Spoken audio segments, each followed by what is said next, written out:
स्वागत है दोस्तों विद्या एकेडमी ऑफिशियल के इस यूट्यूब चैनल में। जैसा कि आप जानते हैं कक्षा 10वीं की जैविक प्रक्रिया का यह सीरीज चल रहा है और अब तक इसके 4 भाग हमने अपने चैनल पे अपलोड कर दिए हैं। अगर आपने उन चारों भागों को नहीं देखा है तो ऊपर आई बटन पे उनका लिंक आ रहा होगा और नीचे डिस्क्रिप्शन बॉक्स में भी लिंक दिया हुआ है, आप जाकर पहले उन्हें देख लें, जिसमें हमने मानव अंग तंत्रों में जो निरंतर जैविक प्रक्रियाएं चलती है उसको विस्तार से समझाया है और उनका सबका सचित्र वर्णन किया है।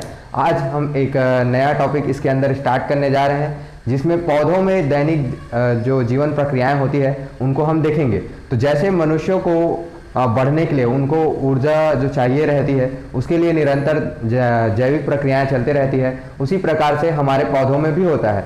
तो थोड़ा बहुत हमने अपने पूर्व की कक्षाओं से हमको नॉलेज है कि पौधों में जैविक प्रक्रिया कैसे होती है, उसी को 10वीं कक्षा में थोड़ा डिटेल से हमको क्या करना है, पढ़ना है। तो पौधों में 2 क्रियाएं होती है, एक होता है उनका पोषण और दूसरा होता है श्वसन। पोषण मतलब उनका आहार लेना और श्वसन मतलब उसको क्या करना, ऊर्जा में बनाना। और जैसा कि आप सब जानते हैं कि पेड़ जो होता है वो ऑक्सीजन छोड़ता है, ठीक है। तो इन दोनों के पहले हम उसमें होने वाले श्वसन और पोषण की कुछ बेसिक जानकारियां जान लेते हैं। और ऐसा ही एक जो मेरे पीछे एक टेबल दिख रहा है वैसा ही टेबल आपको भी बनाना है। थोड़ा इसको देखते हैं और उसके बाद डिटेल में समझेंगे कि ये दोनों प्रक्रियाएं पौधों में कैसे होती है।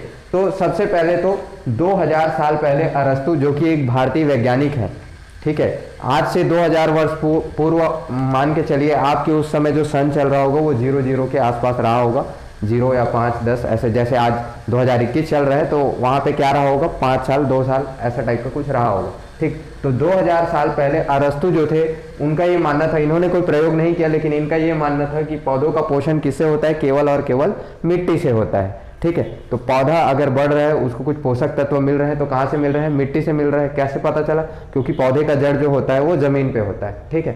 तो इसी को ध्यान में रखते हुए फान हेलमंड जो है उन्होंने 17वीं शताब्दी में क्या किया, एक प्रयोग किया और यहाँ पे एक पौधा रखा, ठीक, गमले में एक पौधे को लगाया और 5 साल तक इसका अध्ययन किया। तो पौधा तो है वो बड़ा हुआ, ठीक। पहले से हमको जानकारी है कि मिट्टी से क्या लेता है, पौधा जो है अपना पूरा का पूरा पोषक तत्व लेता है। तो पौधे का वजन कुछ बढ़ गया, 2 से पौधा जो है 5 किलो हो गया, तो 3 किलो की बढ़ोतरी हो गई। यहाँ पे पौधे के वजन में 3 किलो की बढ़ोतरी हो गई। लेकिन उन्होंने मिट्टी को भी नाप के रखा था और जब मिट्टी को उन्होंने देखा तो मिट्टी जो है सिर्फ 50 ग्राम कम हुआ है। अगर सिर्फ मिट्टी से पौधा जो है पोषण लेता है तो जितना पौधे का वजन बढ़ेगा उतना मिट्टी का क्या होना चाहिए, वजन कम होना चाहिए, क्योंकि मिट्टी को खा खा के ही तो पौधा क्या है, बढ़ रहा है। तो इन्होंने पाया कि ये तो केवल 50 ग्राम कम हुआ है और ये तो 3 किलोग्राम, मतलब क्या होता है ये 3000 ग्राम, तो काफ़ी बहुत ज़्यादा बढ़ा हुआ है। तो ये एक्स्ट्रा वजन जो है आया कहाँ से, तो वो इस बात का ध्यान रखते थे कि जब गमले में पौधा है तो वो केवल बाहर से पानी डालते थे। तो वहाँ से उन्होंने इस बात पर जोर दिया कि पौधे का जो पोषण है वो किससे किससे होता है, मिट्टी और पानी से। तो पहले की हमारी मान्यता थी कि केवल मिट्टी से होता है, अभी हम मान रहे हैं कि मिट्टी और पानी, ठीक।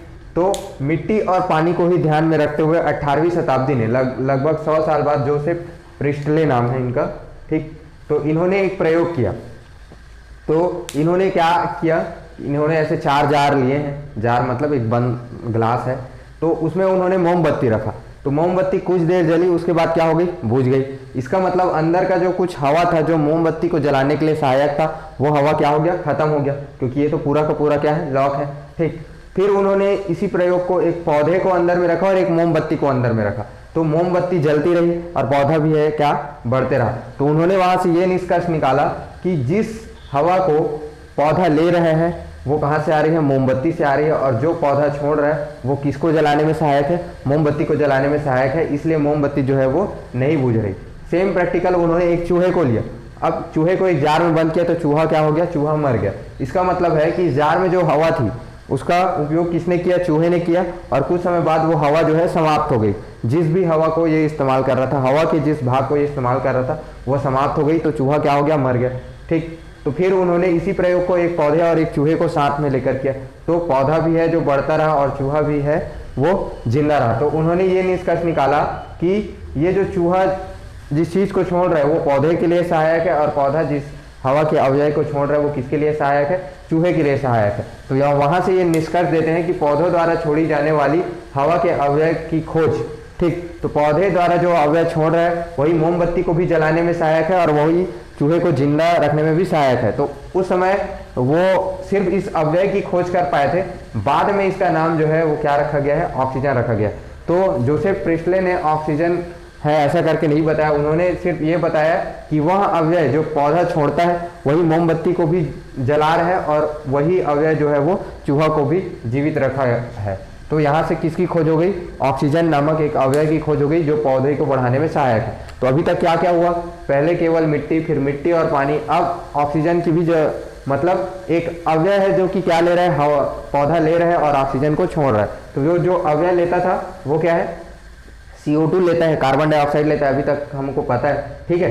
तो अभी मिट्टी है, मिट्टी के साथ पानी है और पानी के साथ हवा है जो कि क्या है, पौधे को बढ़ाने में सहायक है। फिर इन्हीं बातों को ध्यान में रखते हुए 18वीं शताब्दी में जे इंगिनहाउस ने एक प्रयोग किया, ठीक, कि ये ऑक्सीजन तो आ रहा है, बाहर आ रहा है, लेकिन ये ऑक्सीजन क्या हमेशा आता है, उनका ऐसा मतलब एक खोज हुआ। तो उन्होंने अंधेरे में पौधे को रख के देखा होगा, धूप में रख के देखा होगा, तो उन्होंने हाइड्रीला एक जो पौधा होता है उसको लिया और उसको धूप में रखा और वहां अपने प्रयोग से पता लगाया कि जब ये धूप में होता है तभी क्या है, ऑक्सीजन निकलता है। इसका मतलब पौधों में जो श्वसन क्रिया होगी वो कब होगी, केवल और केवल धूप में होगी। आपने कोई मिल गया पिक्चर देखा है ना, तो उसमें एक जादू रहता है, ठीक, तो धूप आने पे उसको ऊर्जा मिलता है। तो उसी प्रकार ये जे इंगिनहाउस का क्या है, खोज है कि सिर्फ धूप में ही पौधों में क्या हो सकेगी, श्वसन क्रियाएं जो है हो सकेगी। केवल धूप में ही ऑक्सीजन छोड़ता है और जटिल पदार्थ बनाता है, ठीक है। तो धूप में क्या है कि ये ऑक्सीजन भी छोड़ रहा है और जटिल पदार्थ जैसे ग्लूकोज, ठीक, प्रोटीन वसा जो हमको चाहिए रहता है उनका क्या कर रहा है, निर्माण कर रहा है। तो वैज्ञानिक भाषा में किसी भी निर्माण को क्या बोला जाता है, संश्लेषण। और क्योंकि ये प्रकाश की उपस्थिति में हो रहा है इसलिए इस प्रक्रिया का नाम क्या है, प्रकाश संश्लेषण। तो ये जो भोजन बनाने की क्रिया है ये क्या है, प्रकाश संश्लेषण है पौधों के लिए। और फिर क्या है, ये 19वीं सदी में एक और खोज होता है जिसमें सिर्फ पर्णहरिम या क्लोरोफिल, ठीक है, हिंदी में जिसको पर्णहरिम बोलते हैं, मतलब ये हरे रंग का क्या होता है, पदार्थ होता है, हरे रंग का पदार्थ जो कि पौधों की पत्तियों में पाया जाता है। तो केवल जिन पौधों में ये पदार्थ पाया जाता है सिर्फ वही क्या हो सकता है, प्रकाश संश्लेषण हो सकता है। तो कोई भी पौधा जो है प्रकाश संश्लेषण नहीं करता, केवल और केवल वही कर सकते हैं जिनमें क्या है, हरे रंग का पदार्थ है। तो ये जो टेबल है, या तो आप इसका स्क्रीनशॉट ले लीजिए या इसको बना के रख लीजिए और इसके बाद हम इसमें होने वाला श्वसन और पोषण की प्रक्रिया को विस्तार से समझते हैं। दोस्तों देखते हैं कि पौधों में प्रकाश संश्लेषण की क्रिया जो है कैसे होती है, आखिर ये पौधे अपना भोजन कैसे बनाते हैं। तो लगभग 18वीं सदी में वैज्ञानिकों को यह ज्ञात हो गया कि जो पौधा जो हवा का इस्तेमाल कर रहे हैं भोजन बनाने के लिए वो क्या है, कार्बन डाइऑक्साइड, और उससे अपना भोजन जो है कार्बन और पानी से बना रहा है। तो इस आधार पर उन्होंने एक समीकरण लिखने का सोचा। तो सबसे पहले तो जो चीजें हमें ज्ञात है वो मैं लिख देता हूं कि उन्होंने इक्वेशन कैसे बनाया होगा। तो सबसे पहले तो जो पौधा इस्तेमाल कर रहा है वो कर रहा है कार्बन डाइऑक्साइड का, ठीक, कार्बन डाइऑक्साइड के साथ ये इस्तेमाल करता है पानी का, पानी के साथ ये इस्तेमाल करता है प्रकाश ऊर्जा का, और उसके बाद जो चीजें बनती है वो एक तो बनता है भोजन, ठीक, और दूसरा जो रहता है ऑक्सीजन। तो अब वो इसका इक्वेशन जो है या इसका समीकरण है वो कैसे लिखेंगे। तो सबसे पहले तो ये क्या है हमारे पास, कार्बन डाइऑक्साइड, ठीक, उसके बाद हमारे पास क्या है, पानी है H2O, फिर प्रकाश ऊर्जा क्या है, प्रकाश ऊर्जा ही रहेगा। जैसा कि मैंने बताया उनका भोजन जो है वो किससे बन रहा है, तो कार्बन और पानी से जो है उनका जो भोजन है बन रहे हैं। तो कार्बन के लिए हम लिखेंगे C और पानी के लिए हम लिखेंगे H2O, और ऑक्सीजन जो होगा उसके लिए लिखेंगे O2, ठीक है। तो इस प्रकार का उन्होंने इक्वेशन जो है बनाया, लेकिन इसमें जो प्रक्रिया है उसमें कितने कितने अणु इस्तेमाल हो रहे हैं ये उनको पता नहीं था। तो उन्होंने सिंपली क्या किया है, n का जो है सामने में सबके गुणे किया है, ताकि n का हमें अगर मान मिल जाएगा तो पूरा जो हमारा समीकरण है वो क्या हो जाएगा, संतुलित हो जाएगा, और ये सब कितने कितने मात्रा में इस्तेमाल होते हैं वो हमें पता चल जाएगा। तो यहाँ पे भी मैं जैसे n लगा देता हूँ, तो यहाँ पे जैसे C इधर आ गया है, H2O इधर आ गया है, यहाँ पे ऑक्सीजन जो बच गया है, ठीक है, O2, तो यहाँ पे भी क्या करेंगे आप, n लगाएंगे। तो ये इस प्रकार का इक्वेशन उन्होंने एक तैयार कर लिया। इसके बाद इसमें शोध चलते रहा, तो फिर हमें यह ज्ञात होता है कि केवल वही पौधे जो है अपना भोजन बना सकते हैं जिनमें क्लोरोफिल होता है, ठीक है, पर्णहरिम होता है, और इस प्रक्रिया में जो पानी है उसका आधा अणु क्या हो जाता है, निकल जाता है, ठीक है। तो ये जब जानकारी उनको पता चली तो उनके बाद उन्होंने प्रकाश संश्लेषण का जो एक समीकरण है, जो हम समीकरण पढ़ते हैं जिसको, उसको उन्होंने लिखा है। तो वो समीकरण कैसा है उसको देख लेते हैं। सबसे पहले तो कार्बन डाइऑक्साइड का इस्तेमाल किया गया है, फिर H2O का इस्तेमाल किया गया है पानी का, और अब इसे ऐसे लिखेंगे, पर्णहरिम रहने पर और प्रकाश ऊर्जा की मौजूदगी में क्या करते हैं, ये कुछ इस प्रकार का कंपाउंड जो है ग्लूकोज या कार्बोहाइड्रेट बनाते हैं, C6H12O6, ठीक है। और इसके साथ ही क्या बनाते हैं, ये ऑक्सीजन भी बनाते हैं, और इसमें से जल के आधे अणु जो है वो क्या हो जाते हैं, निकल जाते हैं। तो अभी यहाँ पे सामने में मैं लिखता हूँ, जैसे यहाँ पे 6 कार्बन है तो यहाँ पे आपने कार्बन में क्या लिख दिया, 6, ठीक। तो इसी प्रकार यहाँ पे 12 आ जाएगा, और यहाँ पे 6 आ जाएगा, और यहाँ पे भी 6 जो है आ जाएगा, ठीक है। तो इसको तो हम जब केमिकल बैलेंस पढ़ेंगे या फिर इक्वेशन को संतुलित करना सीखेंगे तो देखेंगे। बाकी प्रकाश संश्लेषण का जो है यही समीकरण है जो कि आपको याद रखना है। तो 1 मार्कर में भी पूछ सकता है कि प्रकाश संश्लेषण का समीकरण क्या है, या उसको आप बताइए, ठीक है। तो ये प्रकाश संश्लेषण के बारे में था। अब हम देखते हैं इसके बाद क्लोरोफिल की संरचना पे कि ये पर्णहरिम जो खोज हुआ है तो यह क्या चीज़ है और कैसे ये काम करता है, इस बारे में देखते हैं। तो इसको मिटा देता हूँ मैं। तो दोस्तों सबसे पहले तो आपको लिखना है कि जो हमारा क्लोरोफिल है, जो हमारा पर्णहरिम है, वो क्या है, एक झिल्ली नुमा संरचना है, ठीक है। तो ये चारों साइड क्या है, झिल्ली नुमा संरचना है। ये कहाँ पाया जाता है, तो पत्तियों में पाया जाता है। तो आप एक ऐसा पत्ती जो है बना सकते हैं, और उस पत्ती में आप कहीं पे ऐसा एक गोल घेरा मारिए, और यहाँ पे इसको बड़ा कर रहे हैं, इस प्रकार का दर्शा दीजिए। तो इसके बारे में क्या लिखेंगे कि एक झिल्ली नुमा संरचना है जिसमें और छोटी झिल्लियाँ होती है, ठीक है। तो ये छोटी झिल्लियाँ हैं, इसको क्या बोलते हैं, थायलकॉइड। तो ऐसे ही बहुत सारे हमारे पास क्या है, थायलकॉइड है। तो ये एक के ऊपर एक सिक्कों को हम जमाते हैं ना, एक के ऊपर एक, या आपने बचपन में गेम खेला होगा पिट्ठुल, जिसमें पत्थरों को जमाते हैं। तो ये थायलकॉइड जो है ये एक के ऊपर एक आता है। तो जब ये एक के ऊपर एक आता है तो इसी संरचना को क्या बोला जाता है, ग्रेना, ठीक है। अब देखिए यहाँ पे कई सारे ग्रेना दिख रहे हैं, और बीच में जो जगह है वो जगह क्या है, खाली भी है। तो ये जगह जब खाली है तो यहाँ पे कुछ तरल पदार्थ जो है भरे रहते हैं। तो ये तरल पदार्थों को क्या कहा जाता है, स्ट्रोमा कहा जाता है, ठीक है। तो वैज्ञानिकों ने क्या ऑब्जर्व किया कि प्रकाश संश्लेषण की क्रिया केवल कहाँ होती है, वहाँ होती है जहाँ ये हरित लवक या पर्णहरिम जो है पाए जाते हैं। और प्रकाश की उपस्थिति में ये किसका संश्लेषण करता है, तो स्टार्च का संश्लेषण करता है। स्टार्च मतलब क्या होता है, ग्लूकोज या फिर कार्बोहाइड्रेट का एक प्रकार है जो स्टार्च है हमारा, ठीक है। तो ये जो ग्रेना है, ग्रेना प्रकाश से क्रिया करके क्या बनाता है, तो ग्रेना जो है H2O का अपघटन करता है, और H2O का अपघटन करने के साथ ही ये क्या निकालता है, ऑक्सीजन जो है उसको निकालता है, ठीक है। फिर स्ट्रोमा जो है हमारा, स्ट्रोमा का काम क्या है, स्ट्रोमा का काम है कि अन्य जो कार्बनिक पदार्थ है उनको बनाना, ठीक है। तो अन्य कार्बनिक पदार्थ में क्या हो जाते हैं, जैसे हमारे पास स्टार्च है, शर्करा है, वसा है, आदि चीजों का ये क्या करता है, संश्लेषण जो है करता है। तो क्लोरोफिल के बारे में इतना ही। अब हम पौधों में परिवहन तंत्र के बारे में पढ़ेंगे। तो अब हम देखते हैं पौधों में परिवहन के बारे में।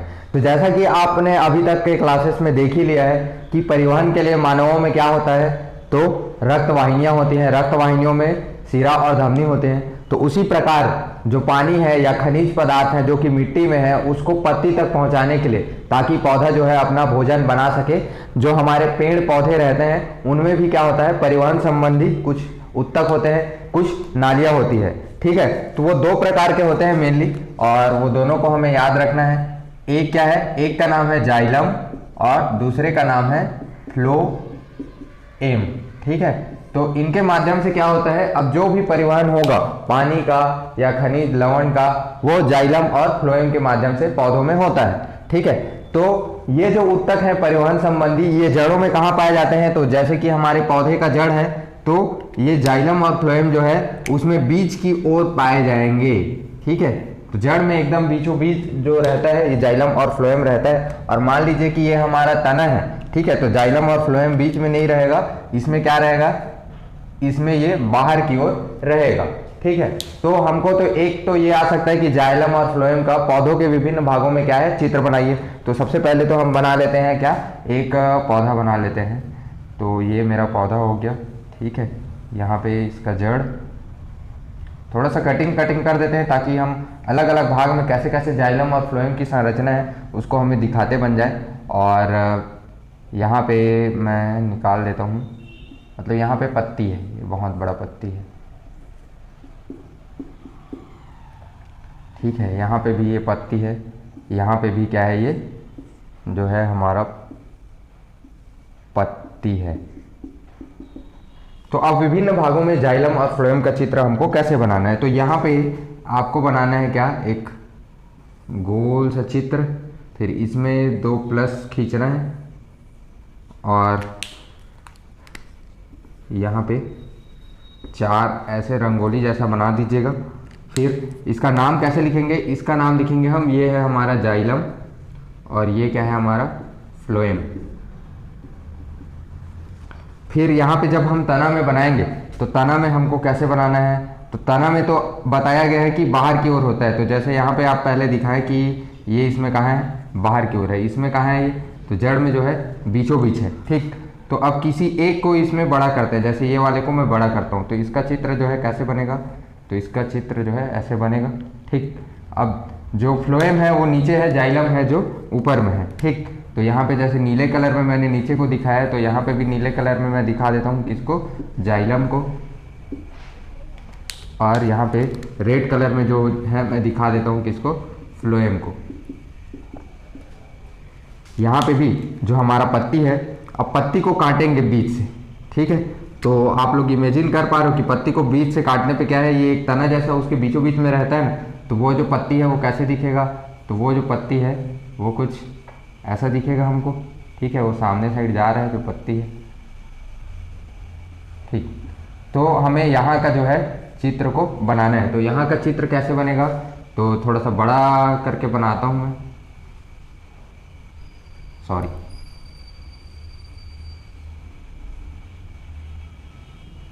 ठीक है। तो ये बीच का जो भाग रहता है ना वो है, तो इसमें भी हम क्या करेंगे, जाइलम और फ्लोएम को बना देंगे। तो यहाँ पे जैसे कि आप रेड कलर से खींच देना, ये क्या हो जाएगा आपका फ्लोएम हो जाएगा। और यहाँ पे हम ब्लू कलर से खींच देते हैं, ये क्या हो जाएगा हमारा जाइलम हो जाएगा, ठीक है। तो ये विभिन्न भागों में क्या हो गया, जाइलम और फ्लोएम का पौधों में चित्र हो गया। तो इनके द्वारा क्या है, इनके द्वारा हमारा जो पानी है या खनिज जो लवण है उसका क्या होता है, परिवहन पत्तियों तक होता है, ठीक है। अब हमें ये देखना है जाइलम जो है, जाइलम किसके लिए काम करता है, तो जाइलम मेनली पानी के परिवहन के लिए और पानी में घुले हुए पदार्थों के लिए काम करता है। पानी का परिवहन जाइलम के द्वारा होता है। और फ्लोएम के द्वारा क्या होता है, तो फ्लोएम के द्वारा होता है अन्य खनिज और लवण जिनकी आवश्यकता होती है पौधों का, उसका किसके द्वारा होता है, फ्लोएम के द्वारा होता है, ठीक है। अब जैसे कि आप सबको पता है कि गुरुत्वाकर्षण बल तो नीचे में है, लेकिन पानी नीचे से ऊपर कैसे चल देता है। तो सबसे पहले तो जड़ में आते हैं। जड़ में जो हमारा पानी है वो परासरण के द्वारा जाता है, परासरण। तो परासरण में क्या होता है, परासरण मतलब ये होता है, एक छोटा सा एग्जाम्पल, जैसे कि यहाँ पे हमारे पास टब में कुछ चीज़ हमने घोल के रखा है और यहाँ पे मैं परासरण की झिल्ली लगा देता हूँ एक, ठीक है। परासरण झिल्ली आता है, यहाँ पे किसी चीज़ को आप घोल के रखे हैं, ठीक। तो ये वाली चीज़ क्या होगी, अब इस साइड जाएगी, अगर ये ज़्यादा मात्रा में है, ठीक है। अगर इधर क्या है, मात्रा ज़्यादा है, तो ये क्या होगा, इसी साइड जाएगा। इसकी खासियत ये रहती है कि केवल एक ही साइड इसमें क्या है, जा सकता है कोई भी चीज़, चाहे वो पानी हो चाहे खनिज लवण हो, वो जड़ में क्या हो सकता है, एक ही साइड जा सकता है। इसी गतिविधि को बोलते हैं परासरण, दूसरे साइड जाना अलाउड नहीं रहता है। तो जैसे कि हमारे जड़ों में तो पानी रहता नहीं है, पानी तो किस में रहता है, मिट्टी में रहता है, ठीक है। तो मिट्टी का जो पानी है वो क्या होता है, अंदर घुसता है, लेकिन यहाँ से अब पानी बाहर नहीं निकल सकता, ठीक है। यहाँ पे तो समझ में आ गया, लेकिन अब ऊपर तक पानी कैसे पहुँचता है, गुरुत्वाकर्षण बल के कारण तो पानी को नीचे आना चाहिए। तो ऊपर तक पानी जो पहुँचने का रीज़न है वो है एक तो वाष्पीकरण और दूसरा जो क्रिया करके H2O का अपघटन करके ये क्या बना रहा है, ऑक्सीजन बना रहा है। तो बार बार इसको H2O चाहिए ना, ठीक है। तो ऑक्सीजन बनाने के लिए जो क्रिया करता है, बनाने के लिए क्रिया, ठीक है। वाष्पीकरण मतलब क्या होता है कि जब सूर्य निकलता है, ठीक, तो वो पौधों की पत्तियों से भी क्या है, पानी को सोखता है, ठीक है। तो ठीक है, वाष्पीकरण होता है और H2O बनाने के लिए जो पानी की आवश्यकता पत्ती में जरूरत पड़ रही है। लेकिन ये जा क्यों रहा है, तो जैसे आपने गन्ना रस पिया होगा कभी, ठीक है, या कोई भी जूस पिया होगा अगर स्ट्रॉ की सहायता से, तो आप क्या करते हैं, उसको खींचते हैं तो खिंचाव होता है ना। और एक आपने ग्लूकॉन डी का एड भी देखा होगा जिसमें वो छोटा बच्चा फुटबॉल खेल के आता रहता है, फिर उसके सिर से स्ट्रॉ लगा के जो सूर्य है वो क्या करते रहता है, एनर्जी को खींचते रहता है। तो ठीक उसी प्रकार से जैसे यहाँ पे वाष्पीकरण हो रहा है, पानी जो है निकल रहा है, यहाँ पे पानी का क्या है, ऑक्सीजन में भी कन्वर्जन चालू है, मतलब ऑक्सीजन बनाया जा रहा है। तो उसके कारण क्या हो जाता है, खिंचाव हो जाता है। जैसे कि स्ट्रॉ में खिंचाव होता है, वैसे ही क्या है, यहाँ पे भी खिंचाव होता है। तो खिंचाव होने के कारण जो हमारा पानी है या जो खनिज लवण है वो ऊपर चल देता है, ठीक है। तो आशा करता हूँ कि आपको जाइलम फ्लोएम और उसका क्रियाविधि जो है समझ में आया होगा। अब लास्ट में हम इस चैप्टर का पूरा लास्ट टॉपिक है जो पौधों में उत्सर्जन किस प्रकार से होता है उसको देखते हैं। अंत में हम देखते हैं पौधों में उत्सर्जन। तो बहुत छोटा सा टॉपिक है। उत्सर्जन मतलब क्या कि जो भी अब उसके काम का नहीं है उसको क्या कर देता है, वो बाहर निकालता है, ठीक है। तो पौधों में पत्तों की सतह पर क्या रहते हैं, रंध्र रहते हैं। रंध्र मतलब क्या होता है, तो मैं ये चीज नहीं बताऊं, लेकिन रंध्र का मतलब होता है छोटा छोटा छिद्र होता है, ठीक है। आप पत्ती को भी देखेंगे तो आपको ऐसे दिख जाएगा कि इसमें क्या है, छोटा छोटा छिद्र है करके। माइक्रोस्कोप में देखेंगे तो वो अच्छे से और दिखेगा, ठीक। तो रंध्र होते हैं या अंतर कोशिका, जैसे कोशिका से मिलके पूरा क्या है, वो पत्ती की संरचना बनी हुई है, कोशिकाओं से हम भी बनी हुई। तो उनके बीच में अगर कोई क्या है, अवकाश मतलब गैप है, तो वहां से क्या है, जो भी एक्स्ट्रा चीजें हैं वो निकल जाता है। तो क्या क्या चीज है, जैसे कि पानी है, ठीक है, ऑक्सीजन है। तो इस प्रकार की जो चीजें हैं और भी जो पौधों को निकालना हो, जो पौधों के काम का नहीं है, वो कहाँ से निकल जाएगा, ऐसे यहाँ से निकल जाएगा। तो सिर्फ पत्तों से नहीं निकलेगा, पत्तों में रंध्र या अंतर कोशिकीय अवकाश जो है ये पत्तियों में भी हो सकता है, ये तनों में भी हो सकता है, ठीक है। तो यहाँ से जो भी अपशिष्ट पदार्थ रहेंगे, अब जो हमारे पौधे हैं उसके क्या है, निकल जाएंगे। तो आप एक चीज देखना, रात में क्या होगा, रात में तो लाइट होगा नहीं, तो श्वसन की क्रिया होगी क्या पौधे में, नहीं। लेकिन वो दिन भर जो कार्बन डाइऑक्साइड लेके वो बैठा है, वो क्या करने लगता है, फिर रात में उस कार्बन डाइऑक्साइड को भी, एक्स्ट्रा कार्बन डाइऑक्साइड जो रहता है उसको भी क्या करता है, बाहर निकालता है। तो जैसे कि आपने सुना होगा कि बरगद के पेड़ के नीचे रात में नहीं सोना चाहिए, नहीं तो आदमी जो है पागल हो जाता है या भूत वगैरह पकड़ लेता है, ऐसा हम सुनते हैं। तो वैसा नहीं होता। क्या होता है कि अगर ऑक्सीजन की मात्रा, सही मात्रा अगर आपके दिमाग को नहीं मिली, तो आपका दिमाग जो है काम करना थोड़ा सा बंद कर देता है या इधर उधर काम करने लगता है। तो उसके कारण क्या होता है, आप पागलों की तरह हरकत करने लगोगे, मतलब जो भी वहां सोया रहेगा वो ऑक्सीजन की कमी के चलते रात। तो जैसा कि हम सभी जानते हैं, बरगद का पेड़ जो होता है वो बहुत बड़ा होता है। तो बहुत बड़े पेड़ में बहुत सारी पत्तियां होती है। अगर वो सभी के सभी एक साथ कार्बन डाइऑक्साइड छोड़ने लगे तो क्या हो जाएगा, आसपास में ऑक्सीजन का कमी हो जाएगा। इसलिए अगर जो व्यक्ति वहां पे सोया रहेगा वो कैसे हरकत करने लगेगा, तो पागलों की तरह क्या करने लगेगा, हरकत करने लगेगा। तो इस प्रकार से क्या है, जो पौधा है अपना CO2 है और पानी वगैरह है उसको निकालता है। अन्य तरीके क्या है, जैसे पत्तियों का झड़ना, तो उसमें जो अपशिष्ट रहता है, काम का नहीं रहता, वो पत्ती झड़ जाता है, तना सूखता है तो वो झड़ जाता है। और कुछ जो अपशिष्ट पदार्थ रहते हैं जो पौधे का काम का नहीं है, वेस्ट है, वो क्या हो गया, उसके तनों में जम जाता है। उसका जो छाल आप देखते हैं ना, छाल, तो ब्लैक ब्लैक दिखाई देता है किसी भी पौधे के चारों ओर, फिर उसको आप छील देते हो तो उसमें भी वो क्या हो जाता है, धीरे धीरे जम जाता है, फिर वहां से क्या हो जाता है, वो निकल जाता है। तो इस प्रकार से पौधों में क्या होता है, उत्सर्जन का क्रिया होता है। कुछ चीजें जो पौधों के लिए वेस्ट होती है, जैसे गोंद है, ठीक है, और लेटेक्स वगैरह है, रेजिन है, जो पौधों की सतह पे जमा हुआ रहता है, जिसको हम निकाल के उपयोग में ला लेते हैं, तो वो भी क्या है, वो उनका वेस्ट मटेरियल को क्लियर करने का क्या है, एक तरीका है, ठीक है। इसके बाद एक छोटा सा टॉपिक दिया हुआ है कि अमीबा जो होता है या एक कोश की जीव होता है, उसमें ये सब पोषण कैसे होता है। तो एक सिंपल सा टॉपिक है, जैसे ये हमारा क्या है, अमीबा है, तो अमीबा का तो पैर होता नहीं है, यहाँ पे उसका क्या है, एक मतलब मेन बॉडी है अमीबा का, न्यूक्लियस जिसको बोलते हैं, ठीक है। यहाँ पे मान लो भोजन दिखाई देता है अमीबा को, ये हमारा अगर भोजन है, अमीबा को ऐसा लगता है कि ये उसका भोजन है। तो अमीबा क्या करता है, अमीबा जो रहता है वो अपना ये पैर है उसको उसके चारों ओर फैला लेता है, ठीक है। तो ये अमीबा है और ये उसका भोजन है, तो अपने पैर को ये उसके चारों ओर क्या कर लिया है, फैला लिया है, ठीक। धीरे से क्या होगा, धीरे से ये इसको क्लोज कर लेगा, तो ये अमीबा है, ठीक। ये अपने पैर को बंद कर देगा, तो यहाँ पे क्या हो गया, इसका भोजन हो गया, ठीक। और ये क्या हो गया, अमीबा का मेन पार्ट है।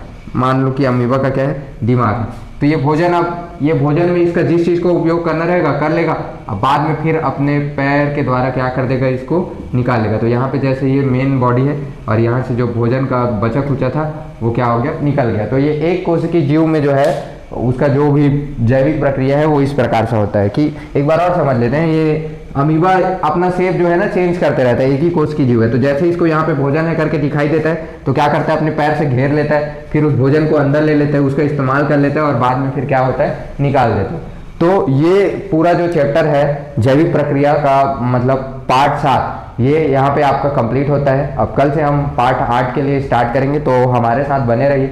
चैनल को लाइक करिए, सब्सक्राइब करिए और जो भी बच्चे हैं उन तक इसको पहुंचाइए। हम बहुत ही अच्छा कंटेंट देने का हमारा प्रयास रहेगा। और जब इसका आधा भाग लगभग कंप्लीट हो जाएगा पूरा मतलब हमारे विज्ञान का कक्षा 10वीं का, तो हम क्या करेंगे, आपको नोट्स भी प्रोवाइड कर देंगे जिसका बाद में लिंक में मतलब डिस्क्रिप्शन में उसका लिंक आ जाएगा। तब तक के लिए धन्यवाद।